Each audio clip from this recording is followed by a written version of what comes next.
Votre télépositive. Dans le massage particulièrement, le Tuina qu'on appelle nous en médecine chinoise, c'est vraiment... bon, c'est quand même démocratisé maintenant, il y a beaucoup d'émissions de radio, de télévision sur ça, sur les médecines douces et en particulier sur la médecine chinoise.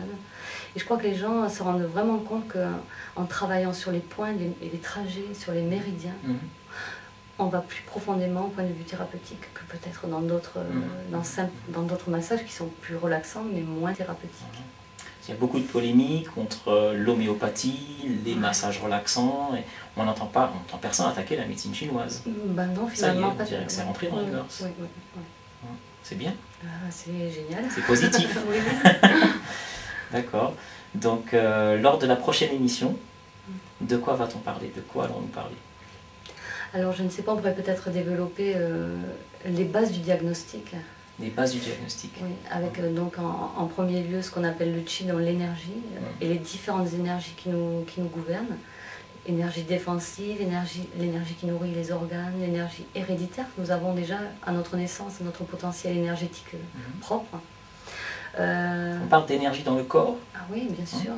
Il y en a plusieurs énergies même. On ne parle pas d'énergie universelle, on est dans l'énergie physique. On est issu de cette énergie, disons, yang du ciel et yin de la terre, mais nous avons nos propres énergies, notamment par exemple, ne serait-ce que par l'ingestion des aliments et des boissons qui procurent une certaine énergie, entre autres. Donc nous pourrons peut-être parler de cela. Ensuite, il y a donc le yin et le yang. Donc on connaît un peu ces noms, mais peut-être pas tout ce qui va derrière. Et ça, pour notre diagnostic, c'est essentiel. Et ensuite, il y a donc ce que l'on appelle les 5 éléments qui sont basés sur les saisons, donc les 4 saisons et l'intersaison, et qui vraiment ont une importance vraiment particulière dans le choix des points que nous allons faire à chaque séance, puisqu'il y a des points à faire pendant la saison dans laquelle nous sommes.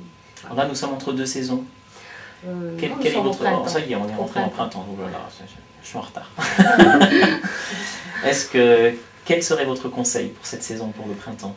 Alors en premier lieu, donc, il faudrait choisir dans des points du foie et de la vésicule biliaire, puisque c'est là où cet organe et son entraille sont en pleine possession, disons, de leur énergie. Donc il faut d'autant plus les stimuler pour qu'à la saison suivante, l'autre organe, qui sera le cœur, donc, soit en pleine forme.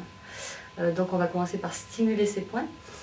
Et par exemple, au point de vue diététique, il faut privilégier la saveur acide, parce que ça conforte l'énergie du foie et de la vésicule biliaire. Moi, je conseille aussi, puisque bien sûr, je fais vraiment comme à Shanghai, c'est-à-dire qu'en plus, je conseille les gens selon la saison. Donc là, je leur dis, à ce moment précis, il vaut mieux privilégier ces aliments. Mais il y a aussi un mouvement pour celui qui veut le faire, que je montre, un mouvement de Qigong qui correspond au foie et à la vésicule biliaire. Ah oui, d'accord. Donc la personne qui veut le pratiquer peut le pratiquer, ça renforce toujours l'énergie du foie et de la vésicule biliaire. Donc en venant vous consulter, les gens apprennent aussi le Qigong finalement. S'initient un peu au Qigong. Voilà, tout à fait. D'accord. Au moins pour la base des 5 organes et des entrailles qui leur correspondent. D'accord, intéressant. Ce qui permet de rester en relative bonne santé, même si on attrape un petit rhume de temps en temps. On peut, en ayant une hygiène de vie comme celle-là, on peut vraiment passer à travers les maladies graves. On peut passer au travers des maladies graves. Oui, je le pense sincèrement. L'hygiène de vie est une barrière aux maladies? Ça, c'est sans aucun doute, oui. C'est une pratique vraiment... Bon. Plus que les médicaments? Oh, oui, ça, moi je dis oui à 100%. Donc si le ministère de la Santé acceptait l'idée de communiquer sur une hygiène de vie, on pourrait combler le trou de la sécurité sociale? Je pense que vraiment il faut une avancée, mais prodigieuse. Et pourtant, ils doivent le savoir. Oui, mais il y a d'autres raisons voilà, qui rentrent en ligne de compte et il y a quelques barrières importantes, dirons-nous. Vous n'êtes pas présenté présidentielle? Non, peut-être plus tard. Est-ce qu'il y a parmi la mouvance politique, enfin les candidats, est-ce qu'il y a des gens qui s'orientent vers la santé publique avec un regard alternatif? Ou est-ce que c'est encore trop tôt en France? Je pense que c'est un peu tôt encore. Un peu tôt. On en entend pas tellement parler. Ouais. Bon, merci beaucoup.